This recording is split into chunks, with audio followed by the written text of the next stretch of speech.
Hi. Evil Cheese here. I'm Scott. Eric. Casey. And that's it. That's all of us. We have a perfectly normal Evil Cheese day. Nothing out of the... Wait a minute. It's a special guest star. Hi, everybody. Completely fooled you. Yeah. Yes. Take that. Haha. We have a new face today. Royce, what are you doing here? I'm gonna take on the Evil Cheese Challenge. I watched all yours top 10 favorite games. Okay. Based on that, I picked a game that I think all of you will enjoy, and it's gonna shoot way up your list. So we're gonna play it, I'm gonna teach it, and then you're gonna tell me how I did and if I picked a good game. All right. Sounds What is it? Well, Eric.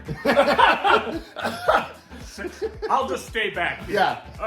I've picked Oath by Leader Games.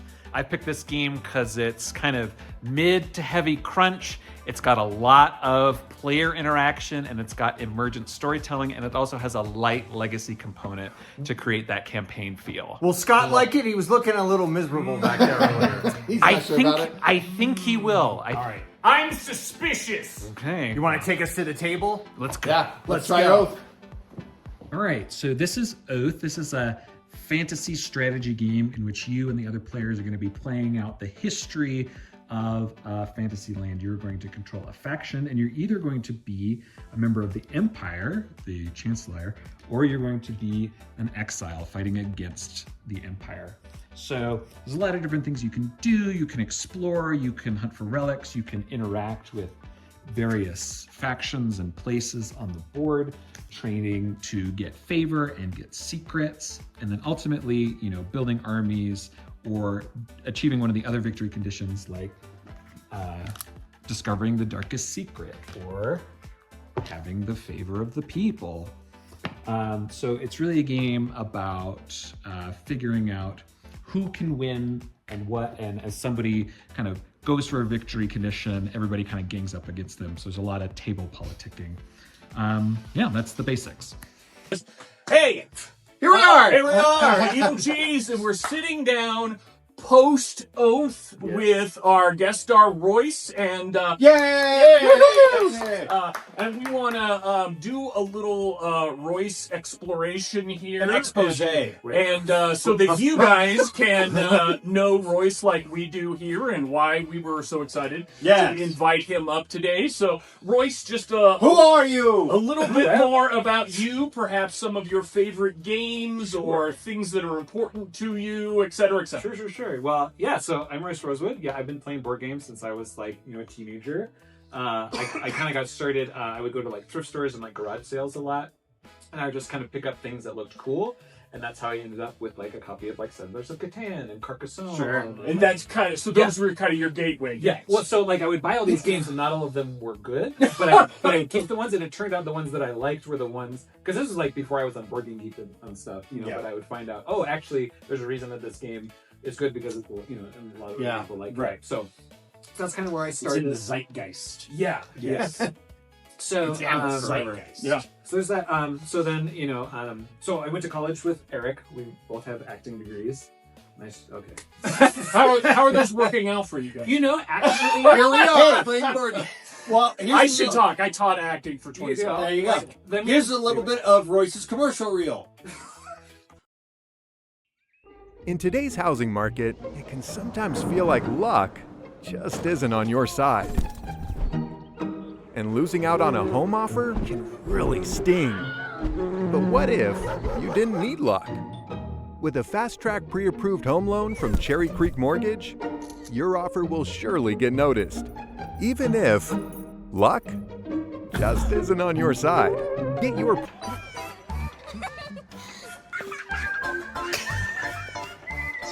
Could you grab that? Close enough.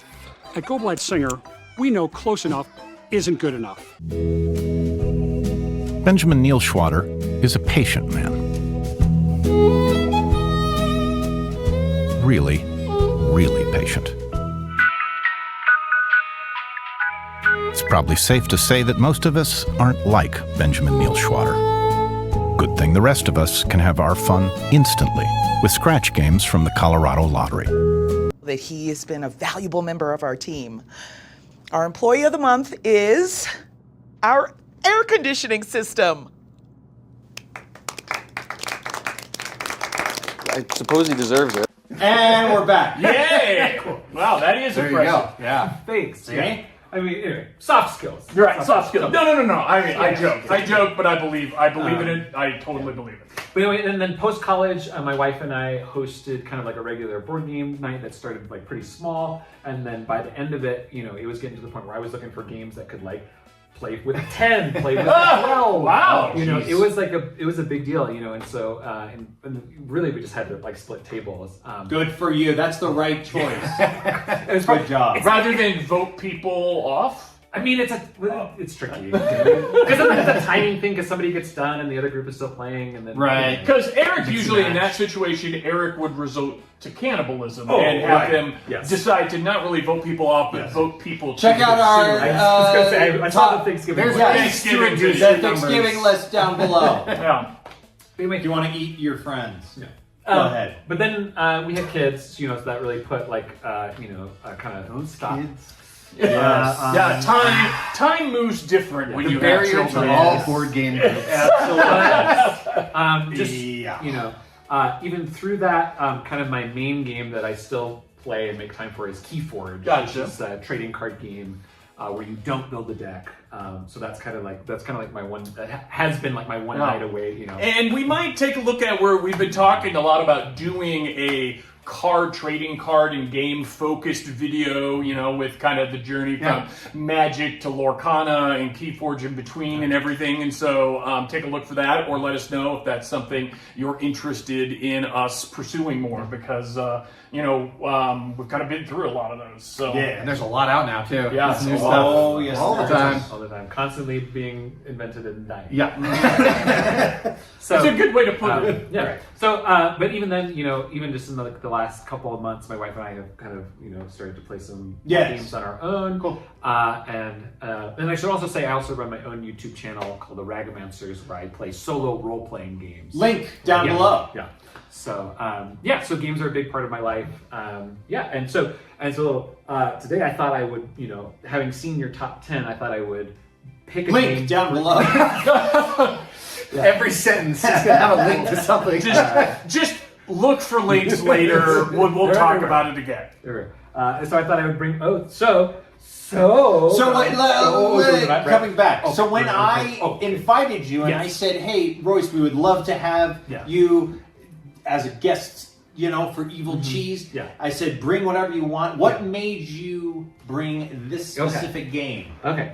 Because none of us had played this. Yeah. Nope. Yeah. And I Our knew first very try. little. Did you know anything about this? I knew a fair amount about it. Like You I know- had seen some videos about how it kind of worked. Okay. I knew it was from the Root guys. Yeah, okay. The style. And Zero. Scott- Zero. nothing. Yeah, and I Never was heard of probably closer to zero than not. Okay. So there were a couple of things that I thought would make this a good game for this group. It's not a cooperative game, but it does have a lot of player interaction. And I think it was one of the things that I said and that we experienced is, one player gets ahead and the other players do have to cooperate to kind of stop that. So while it isn't a cooperative game, it does have that element of, we having to work together and that politicking and that communication. Temporary teams or alliances shifting. Exactly. Yes. Yeah, well, and with the, who's closest to the goal and how do we, foil that while still advancing my own personal goals, whether they've been revealed or not. So that was one thing. The other thing is, I know you guys like those legacy games, those campaign games. And while this kind of has that kind of in a light version, the choices that you make in the game and the result of the game does impact the next game. And we didn't get to experience that today because we only have time to play the one game, but you kind of start to, you got to see what the next game would look like. Yeah, very much so. And how what happens in this game is definitely going to impact the next play in a significant way. Yeah. And then kind of the third thing was just sort of like a crunch level. It's like, it's kind of in that medium crunch. It's not I don't know what you by crunch level. Is that sort of like intellectual level or like complexity level? Yeah, or it's both. Kind of both. So like you should have a meter for that. Like when I think there are games. two. I mean, I think there's two ways to think about crunch. Yeah, and then I'll tell you about mine. One of them is like how like complex is the game? Like how many rules do you actually remember? Right. Yes. And then I think the other part is how complex are the decisions. So I think a game like Dune Imperium, which is a game that I know that you guys are like, I find that extremely crunchy on that other end because the decisions are so complex. Yes. But in terms of the rules, once you kind of understand Dune Imperium, the systems are kind crazy of in that one. The crunch softens or gets a little soggier, kind of. Is that well? I mean, it's not the right vernacular. It's like cereal. Over time, the milk gets a little soggier. The more you know about it. So milk is like a metaphor for time. With the cereal representing the crunch level. Crunch. Here's how I would define crunch. Here's how I define crunch. How do you think about crunch? When a game offers you an array of decisions, and then how far does your brain go into weighing those decisions, and then when you start thinking about other people's decisions based on your decisions. Yeah. So as that begins to expand, that's how it gets crunchier and crunchier. Yeah. You know what I mean? So Eric, in your world, what's the crunchiest game you've ever experienced? Dune Imperium is a good, that's a good one. That's a lot of crunch. Oh God, something probably like some really heavy Euro. Twilight Imperium probably has a ton of crunch Terra in there. Terra Mystica. Galactic Cruise. So this is not on those levels. Not quite. No. It's got a little crunch to it. There is crunch. Okay. There's some crunch to it. I think the thing that makes Oath crunchy is there's just a lot of rules. You saw the rule book. There's a lot of weird exceptions. A lot of different things you can do. I thought you were very smart when we played it of kind of like, throwing a few things at us at a time in a way. And I don't think it like impacted too many decisions that we could focus on. Okay, we're gonna collect some resources and get some stuff, and then it's like, and then this is another little thing. Yeah. And so that's definitely because that was intentional, not because I had forgotten to mention it. Oh no, I thought it was well done. Purely intentional. It's for our benefit only. Right. But I've seen so I did watch a video where Cole Worley, who's the designer, teaches a group how to play, and he kind of does it in that way. He kind of similar. He doesn't give them everything all at once. He sort of gives them enough. They play around, and it's like also. There's these other things. Yeah. Think about this. I think people can really get easily overwhelmed sometimes with a game like that, where it's just like page after page after page, and being able to like start the game and like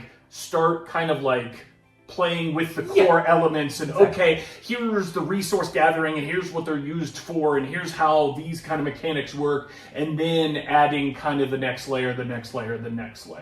Yeah. And I think there's also there's a level in which you can play Oath like just on vibes. It's like, hey, I want to go to the wizard school. Like, I want to go hang out with the nomad. Focus way more on the story and what you're interested in. And you can get by just fine without kind of understanding all of the kind of. Well, since we're on crunch, let's talk about how everyone thought like the game like presented itself to you. So when you let's go back. Sure. Yeah, we did you first. When you first played the game a couple of times or two, like how did it like present itself to you? How did it like come across to you? Yeah. I mean, just from like a full experience, I was really enchanted by the art.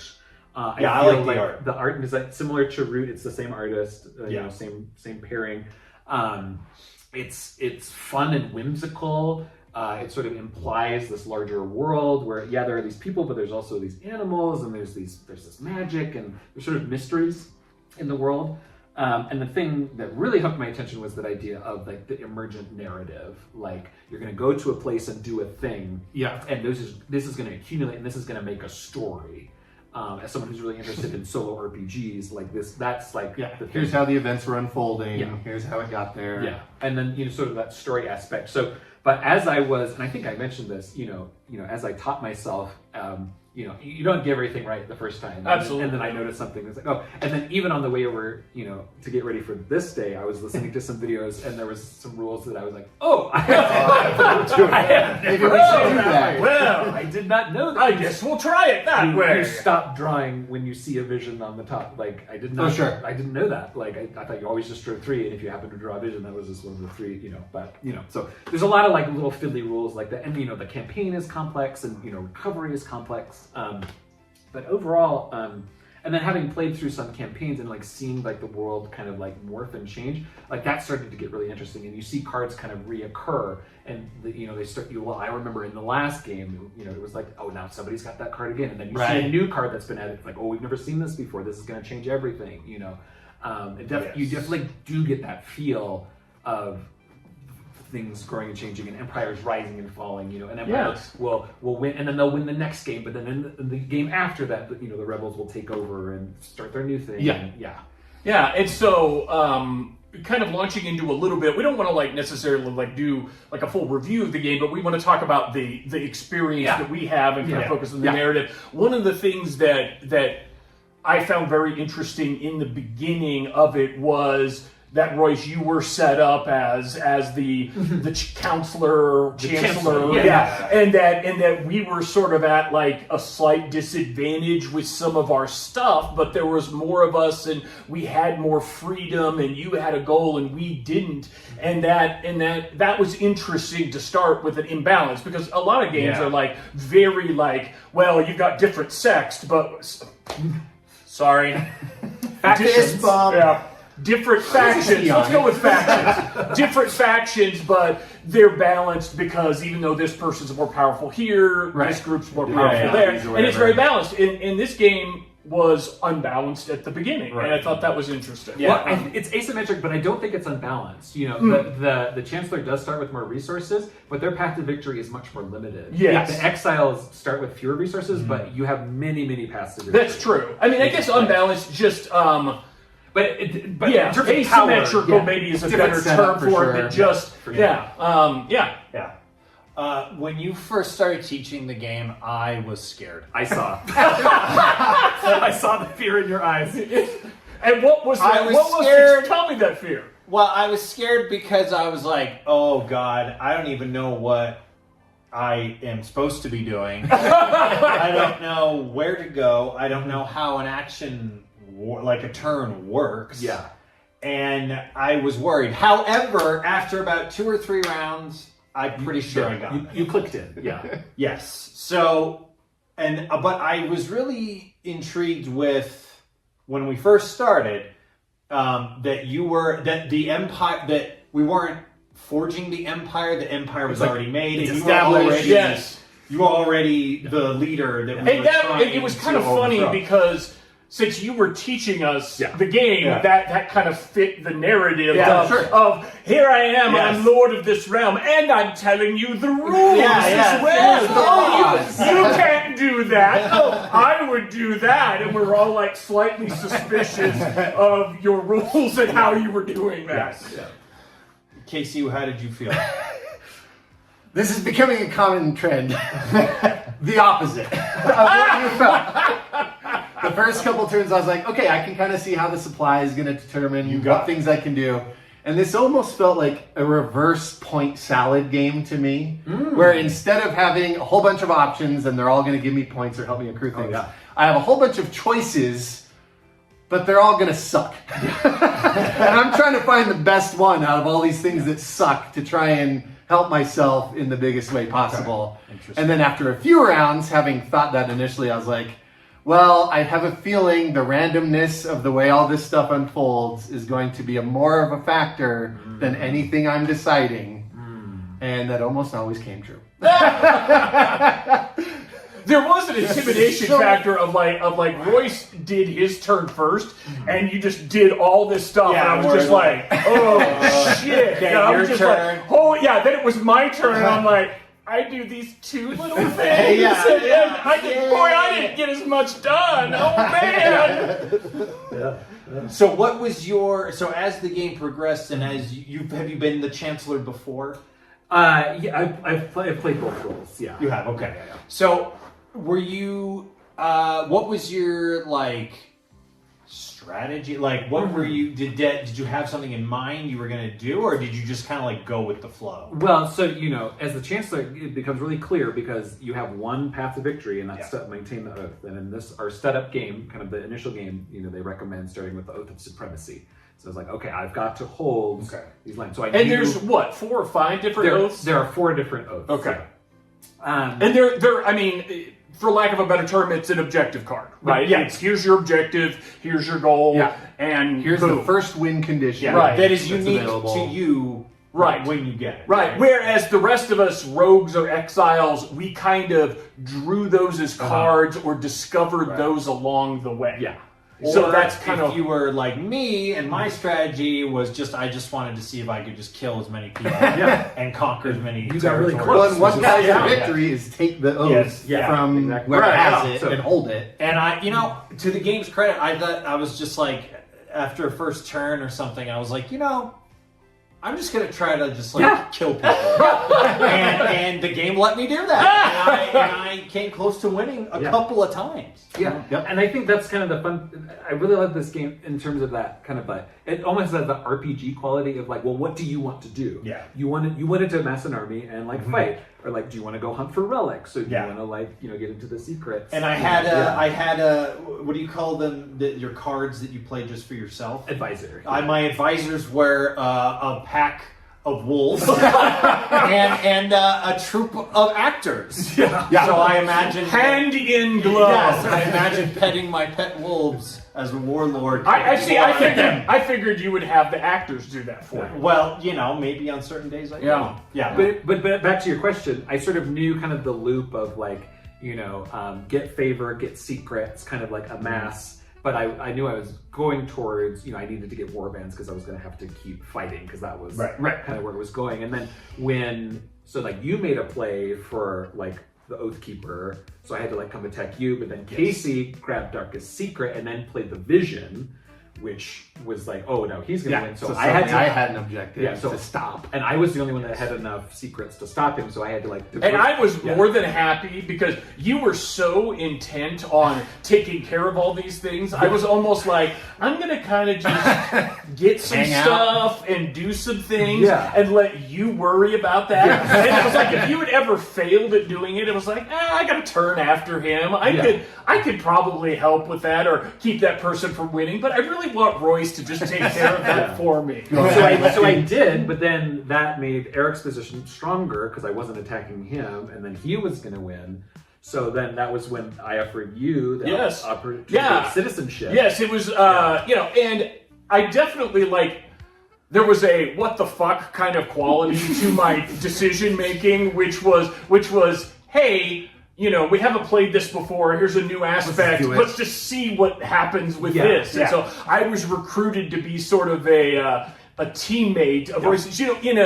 In a completely simplistic way, this reminds me of that sheriff, outlaw, and deputies card game we played. Bang the dice game. Yeah, bang the dice game. Okay.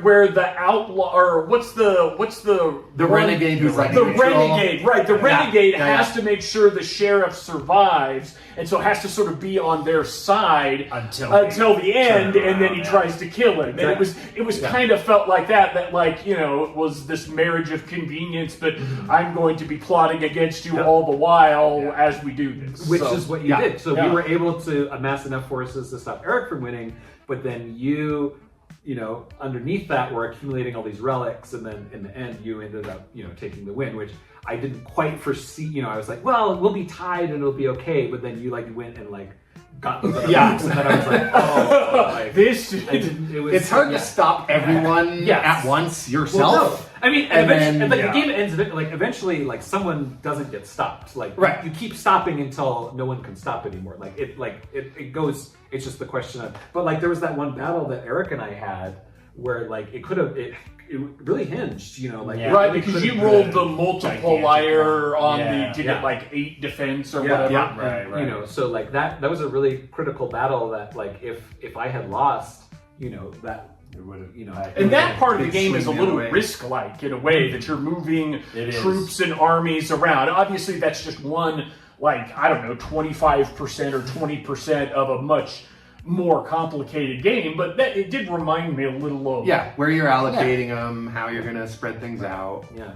And then what you're willing to sacrifice to to push. Okay.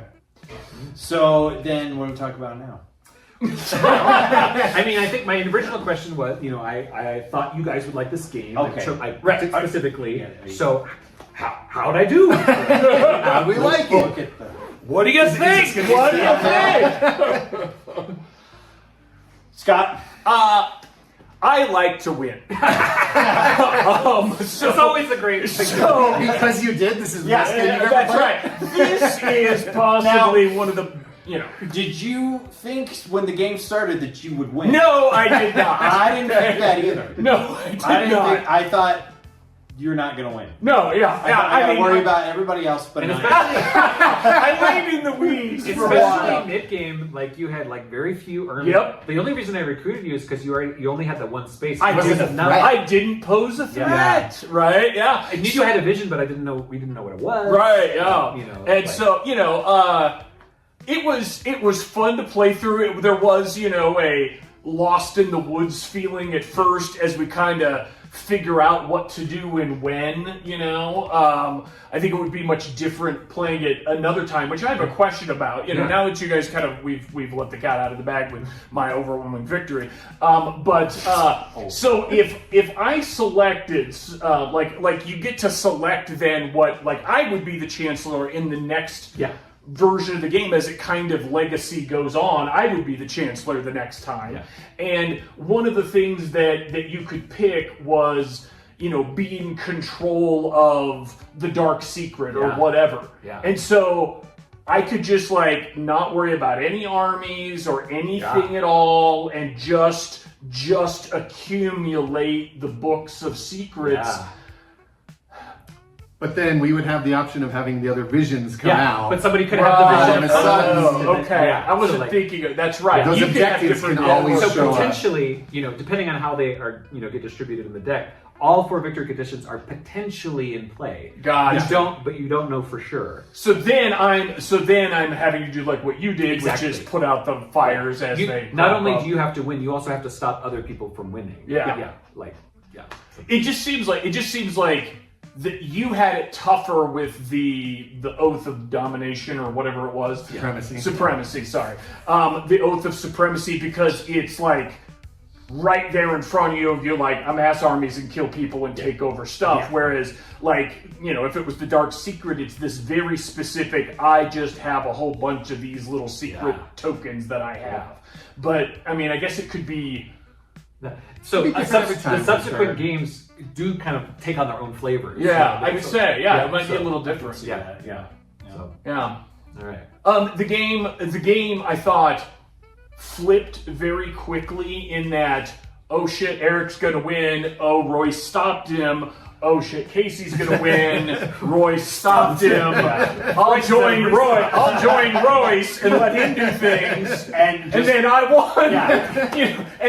But you targeted those relics. Right. See, at first I thought that I had to have, when it said you must be top in relics and banners. I thought that meant you had to be top in relics and banners, and that's what actually my goal was. And I thought, I'm not going to be able to achieve that because they're fighting over this, and I'm never going to have more. I could maybe take this, faith of the people thing or whatever the hell it was I was getting named wrong. Whatever it's called. But then I thought, but I'm never going to have more than them because I just can't get enough secret books to keep up. And so, so at first that's why I thought. And then I was just randomly getting those. And then you're like, oh, you have a whole bunch of relics. And I'm like, I do have a bunch of relics. And that's a different reading of that. And yay me. But that was sort of like, a little lucky for me. Speaking of luck. I really wanted to like this game. I had a ton of interest in it, having known it. It's been out for a little while now. And having seen a little bit of it here and there, I was like, this looks like a cool idea. And there's a lot of systems in here that I know I would like. Like, I like the legacy aspect of, you're building stuff towards the next session of playing. There's a card game, a trick-taking game called Revolution. You just play with a deck of cards that has that in it. So like whoever wins a round becomes like the king for the next round. Whoever was last out becomes a peasant, and you get to like pilfer some of their cards, and you start as king the next round, so you get to lead the tricks. There's and another game, Great Del Moody, kind of has a same thing like that. It's built on that same thing. So it has sort of that kind of setup of like you're setting up sort of a ladder of hierarchy for the players for the next round. And I like when games do that because it gives it kind of a through line and makes the outcome a little more impactful because it's setting up for the next the play replayability session. of it, you know, of like, I want to see what it's like when the roles are reversed, right? Or whatever. You know? And in the card game, it's super condensed because the round is like 5-10 minutes, and then you just do a new one with this new setup, and then things can get flipped, and suddenly the peasant from last round is the king from this one. So it makes the rounds more interesting. So I like that idea.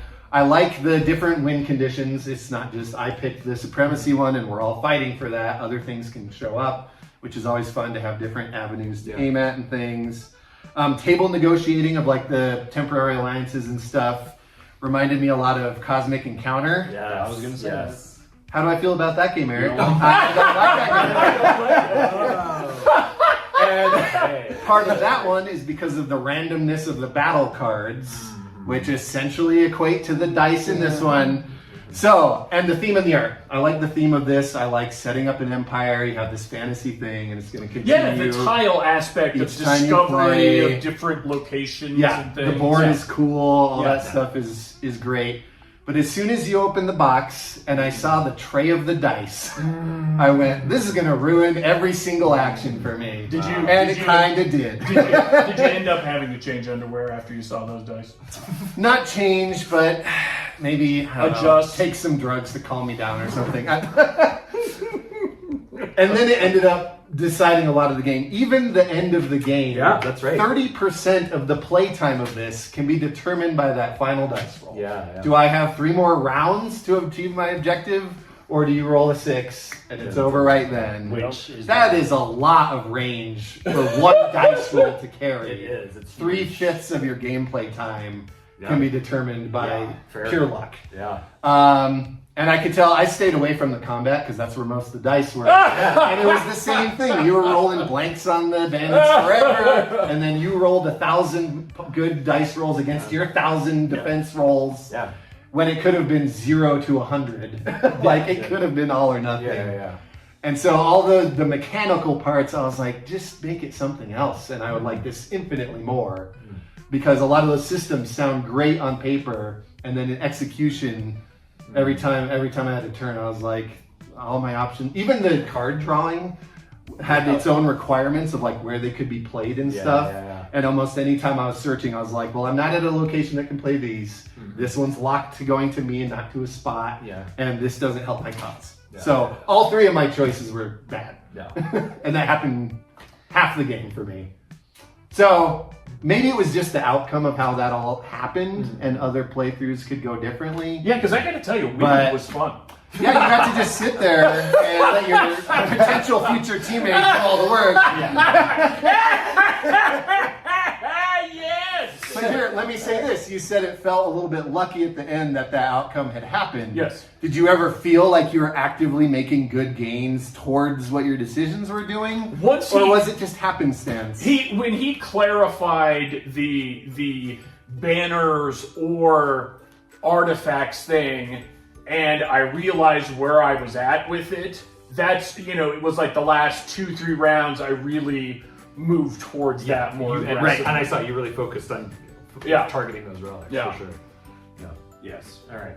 So the first 4 rounds were meaningless. No, the last 3 were impactful and it ended. But I think there's an element of, and you even said this when we were walking across the street, that like you kind of like when you're playing a new game, you kind of pick a lane, right? And we do. And Eric picked the combat lane. For secrets, H is for hang back. No, but Scott, to Scott's credit, he also did like conquer a couple of sites. That's true. Which made making him a citizen appealing to me. Right. Because it basically, and there's a strategy too to going wide, seeing how things play that's out. Kind of what, that's kind of what I ended up doing. Or like, you kind of vibe until you have a unique opportunity, and he's like, oh, Right. well, Now's this, my chance this is to kinda- interesting. Yeah. I'm gonna claim this site, use these powers. Yeah. To do this one specific thing. And I think that for me that was a fun. I won. So this is I all games that you win. It's are a good. little that's all you gotta tainted, do. but the fact that I didn't know exactly where I was going, and then an opportunity was revealed to me that changed my direction. That was kind of fun from a gameplay stance, you know. And even if I had, just ended up being Royce's lackey, I still thought that was kind of fun to kind of like, hey, I get to kind of team up with the powerful guy, and now we're kicking some ass, Because when I did it, I did not have the I'm gonna head here and then win. It was like there's a possibility for me to win. I'll have to see if I can try to figure that out. Sure. Right. But. Eric, you've been awful quiet over there. Well, I've been listening. So what have you heard? I started off not liking it, and then by the end, and then now talking about it, thinking about it, I like it. Yeah. I like it. I would definitely play it again. Cool. With all the different stuff. But it's not for everybody. This Definitely. Hi, I'm everybody. Hello. Let me introduce you to our new member of the Cheese. It's everybody. This is a game for nerds, which we Whoa. all are. Whoa. Yes. Oh. Yes. Okay. All right. It's definitely not a game for non-nerds. There's this little narrow band in the middle. But these nerds. Is this taking us back to the crunch level? Well, we'll get back to that. Okay. But the nerds that will like this have to like a little bit of loosey-goosiness, a little bit of, if you like Cosmic Encounter. I've heard that crunch level can lead to loosey-goosiness. Well, we'll get back to that. It's an inverse. It depends on how much fiber, or crunchiness you have in your diet. Yeah, I definitely want fiber. Right. But this,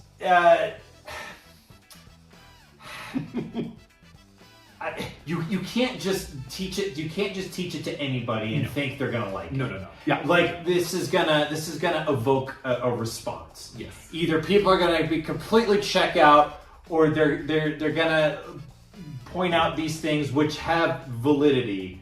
Or they're gonna embrace it and just be like, "Yeah, that's the way it goes." No, I would. And the game is not too long.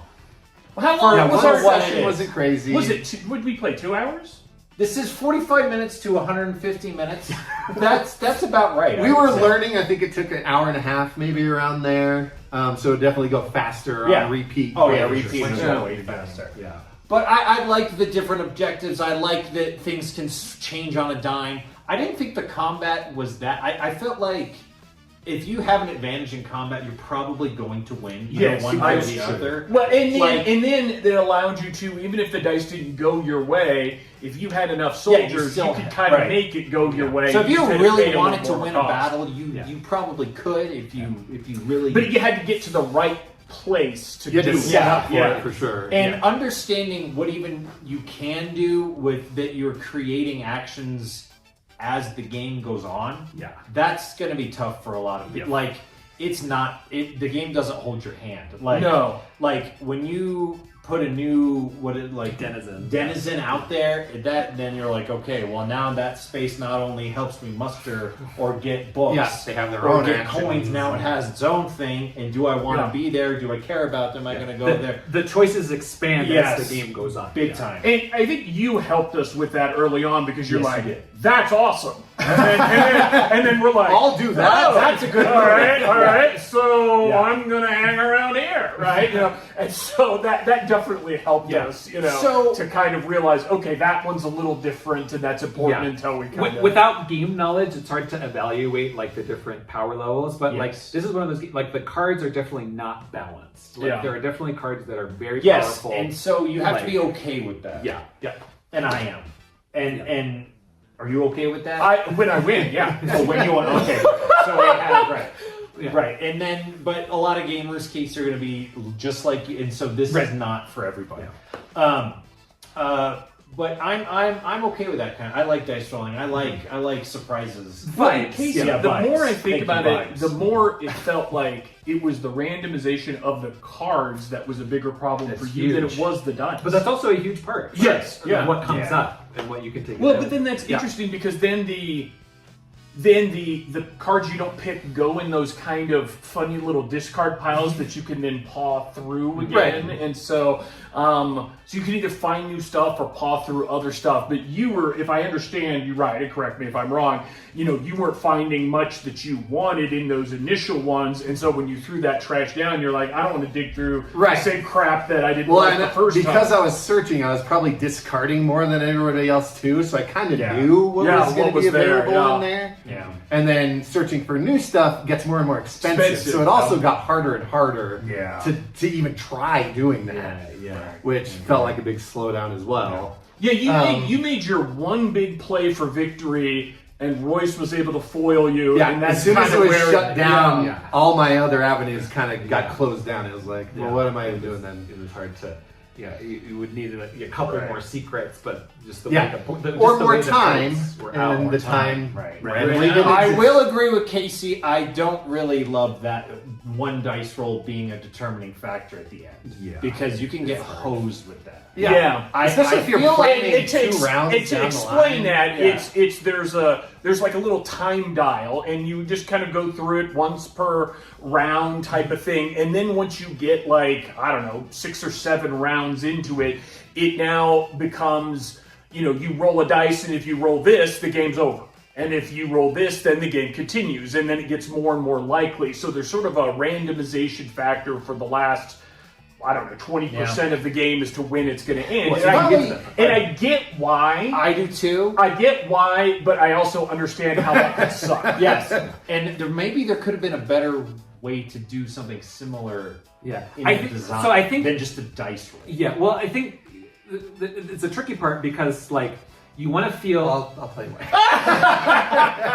Like the exiles want to feel like they, like have a chance, but at a certain point, like because like what the chancellor's You want it to be more and more inevitable, right? Because that's and you don't want it. Well, it You don't want it forces to you to drag action. on too. This You is don't a game that could just drag on. It forces you to which action is because you're like, fine. I could be screwed be as done. soon as this turn, Exactly. or even more likely by this turn. So I got to act now. Yeah. Right, and especially for the end for us, it's, we had achieved the objective, and all we had to do was like keep holding on to it. So there wasn't really much more for us to do if you weren't going to make big plays. You know, so like. But there has to be that uncertainty because otherwise it's like if you knew 100% like, oh, we're just going to win on this turn, like right. But if you give that chance, it's like, well, you have this % chance that you're going to get another turn. Right. So there's a biscuit risky quality of it. And so, I think also just a player feel if like I know the game is 100% going to end at this time. It feels. I think it feels more like despair. Rather than there's that glimmer of hope that's like well there's a 5 in 6 chance that I'm going to get another turn. It kind of becomes a little like you say sometimes like some games are like figuring out a puzzle, and once you kind of figure out the puzzle and the inevitability of it's your turn, it's my turn, it's this, and I'm going to do this and this and this, and then I win.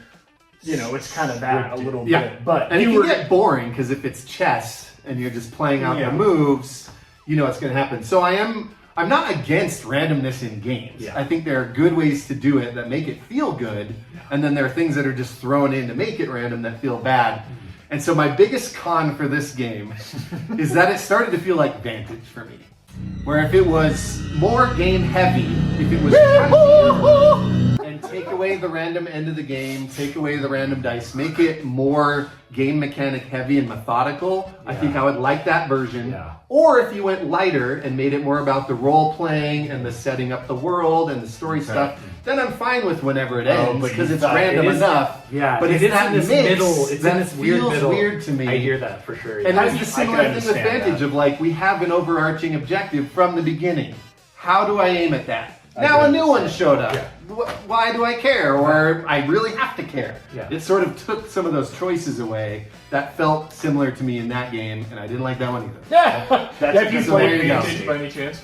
I haven't. I've only watched videos about it. Check out That's right. Link in the description. And if he's watched videos about it, he's not going to be our video about it. He's not going to be playing it anytime soon. JC, you know, I didn't even think about that, but you're right. Like, it has this weird middle ground. You're absolutely which probably correct. some people love, but if you're trying to pick any of those other lanes, I'm probably not going to like it. Yeah. So. Well, I like this better than Vantage. Oh, holy smokes! Okay. And there was there. I mean, oh my God, Vantage. I mean, okay, we're not talking about Vantage. Let me just say, as opposed to Vantage, which Eric won by ending the game, I truly and epically, clearly won in this game. Oh, okay. And So that you liked it felt better. great. Yeah. So that felt great. So, all right. So let's before we finish that. Yes. So Vantage is a cooperative game. Yes. What if this was cooperative? How would that skew? Like, what if we were all working together the whole time to overthrow and the it was Empire. the game that was fighting back with these other objectives? Do you think that works? I think the piece or that does you it would need miss, the I think they would allies? miss that you would miss playing from game to game. Yes, is, yeah. you know, the reward for winning is, oh, I get to be the chancellor of this. Right. Right. If we're always playing against the Empire, it sort of feels like I think you would lose that part. It's like, okay, we won against the Empire, and now in the next game, okay, now we're playing against a different Empire. Like, Well, but say there's a set of rewards, and the win is you get to pick certain ones to set up the next game with. That could be the rewarding part. Is how do we want the next one to look like? I mean, if it, versus I have control over these things. I get where you're going. I think that could be fun I don't know. too. It's just a thought of but the I- difference between those two games. But I definitely was excited and trepidatious of like, okay, I'm going to be the chancellor this time. How is this going to work? Right. Because you know, I could just see like you and Eric being like, we're going to fucking lose. You will not win again. I am going to destroy you with every ounce of my being, and me being like, sorry. Yeah. All right. Let's rate it out of crunch bars. Okay. So Royce, we'll start with you. Yeah. Out of 5 crunch bars, how do you rate this game? 5 is the best. You love it? Oh, okay, bet. So we're not rating it on crunchiness. We're rating it on No, this enjoyment. is just fun. So how much do you like? I don't the think game? it should be crunch bars then, because I think we're mixing our metaphors. Okay, at this point. then how many cheeses? Sure. Royce Bucks?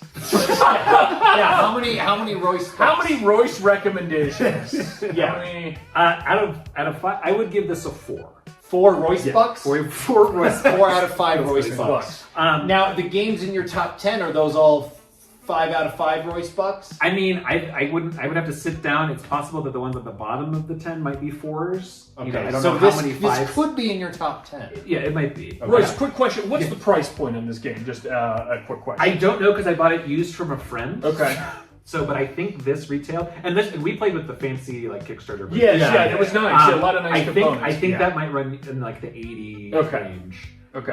So you're kind of talking 50, 60 to 80 kind of a thing. It's definitely more than. I think it's up there. It does have a lot of components and things. I think I've seen it around the 100 mark. Yeah. Oh, wow. It might not even be that retail. much. Yeah. But there's a lot in it. So a lot There of is. so There like is. if I had to pay full price for this game, that would like really change like my opinion. Sure. Right. Skew it a little But bit. like I got it for like kind of a discounted deal from a friend. So like that being said, so I love the art. I love kind of the storytelling. Like storytelling to me, especially emergent storytelling, is huge in the game. Replayability is huge for me. Yep. Every time you play this game, not only is the whole layout of the board going to be different, the objective is going to be different, the cards that come out are going to be different. It's very, very, very playable. And there's something about this game that you're like, there's that hook of like, well, I want to play the next game because I want to see how I want to see how it turns out. He set up this new empire. You know, is he going to be able to hold it? The things that I don't like about this game, I don't like the crunchiness of the rule book. I don't like the fiddliness of the rules. I'm never 100% confident that I'm doing things correctly. So maybe streamlining a little bit. Yeah. So, but that is my complaint. And it's also it's a hard game to get to the table, you know, because I would never introduce this to people who didn't have like experience playing. The ability to chew on the crunchiness. So 4 out of 5 for me. Yeah. Great. So you have to find players that are willing to crunch, chew on the crunchiness. Yes. And there's some digest great the high games. fiber. There's some great games in that category that are hard to get to a table. Yeah, but absolutely. once you're there, or like Scythe comes to mind in terms of like this sort of level of figure it out. But then once it's going, you're rolling. Yeah. I will give this 3 out of 5 Royce bucks with a chance for change. What the hell does that mean? That means that I bet if I played it more, I would like it more too. Yeah, well, I already like. You said you had a kind of hard time getting into it, but then by the end you kind of clicked. Well, I was into it. I was just like, what am I even gonna do? Like, what am I supposed to do? And then once I understood what you could do, and that the actions really unfolded as the game unfolded. Did you kind of then think back and, I wish I would have done X, Y, Z once you kind of learned that? Maybe a little bit. Because I found myself thinking that of like, if I knew then what I knew now, I would have done. Yeah. But again, I didn't think it was that huge of a deal for the first time, especially too. I had a lot of fun with it, and I would, like I said, three Royce bucks with a chance for change, and I would want to play it again. Okay. Cool. Speaking from my point of view, I would say 6 out of 5. You won. I was going to best game. You beat me to the joke. Sorry. Yeah, I was gonna say I highly recommend winning this game. And when you win the game, the rating goes way up through the roof. I mean, 5 out of 5. But I think I'm kind of with Royce on this, that it's a 4, and I want to kind of see how it evolved. I want to see, what playing it the next time is like when I actually know what I'm doing, and did I just fumble into success, or could I maintain my empire? But I think there were a lot of interesting mechanical parts to it, art to it, fun to it, and so winning it. So big plus. I'm a 2 out of 5 Royce bucks. Okay. It's not terrible. Like I understand the appeal. A lot of it is really great. Games like this make me want to make my own version that are like a streamlined, little more impactful / easier to get going version. Because then I think it'd be so easy to have it be way better. So, and that being said, there is an expansion coming up for this game that does streamline some of the rules and then add more of that legacy component. Yeah, so it's possible maybe that would knock it up if you. It's possible that they've, with the hotfix, the patch, which the designer is often, often fixing their stuff. It's possible, that could, increase. Royce, you may have to come maybe we'll back. have to do a round 2. We may have to come back for round 2. expansion. I've got it ordered, so whenever it gets delivered. And I'm willing to play as long as everyone agrees before we start that I'm going to win. Yeah. So and we've got our empire set up. So that's true. Exactly. It's ready for the next one. So yes. Well, but I kind of cut you off. No, that's all I had. We do that like, to Casey all the time. Cool. All right. Otherwise, I'll just be bashing dice. Based on those results, I feel like I need to go back to the drawing board. I don't feel like I really hit the bullseye on this group. It might be impossible to find something that we're like. That's our challenge. We're a cantankerous bunch. And a little bit. different generations and et cetera, et cetera. Yeah. There's a few though we've kind of But you all universally. seem to really like this campfire game. Yes, So, yes. We should. We were talking about if we had time today, we would play around a campfire with it. Throw a Delvex. But so anyway, this wraps up our very first guest game. Thank you so much. It's not real. That's right. It's all fake. That's right. The set's falling on top of us. Thank you so much for watching today. Thank you, Royce, for coming and spending time with us. Time spent playing board games with friends is time well spent indeed. Yes. Especially when you win. So, anyway, thank you so much. And this is Evil Cheese. Scott. Casey. Royce. Right down the line. Honorary member. And you haven't seen the last of That's Royce Rosewood or back. The Royce Bucks. All right. We'll have to remember that. Royce Bucks.